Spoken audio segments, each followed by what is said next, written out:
Sige, ipikit mo ang mata at isip mo ay palawakin, tapos pakinggan ang kada salita na aking babanggitin. Gamitin mo ang iyong diwa at ito ay damdamin. Sa kada guhit makikita kung sino nga ba ang salarin.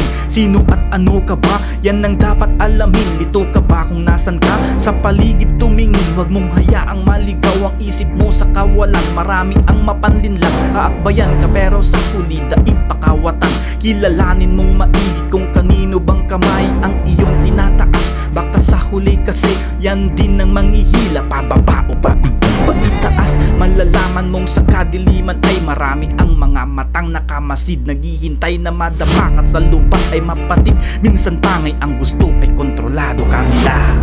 Alam nila, tol, kumusta ka na dyan? Sagot ko eto, ayos lang naman sa mga naniniwala. Apir lang tayo dyan, sa mga hindi naman wala akong pakialam. Alam nila, tol, kumusta ka na dyan?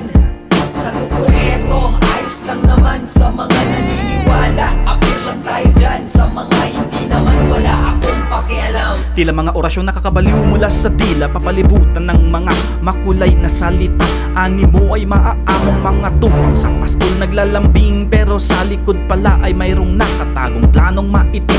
Nandyan din yung tila kapatid, kala mo'y walang mga kabuktutan, pero pagtalikod mo'y naghahasik na ng mga kabulukan. Sige, ipikit mo lang ang iyong mga mata at pakiramdaman, nakakabingi ang katahimikan. Kaya klaro ang sigaw ng kanilang bulong, ganon lamang talaga kung ang isang kaluluwa ay sa kahon nakakulong. Minsan pangay ang gusto ay kontrolado ka nila. Alam nila, tol, kumusta ka na dyan? Sagot ko eto, ayos lang naman sa mga naniniwala. Apir lang tayo dyan, sa mga hindi naman wala akong pakialam. Alam nila, tol, kumusta ka na dyan?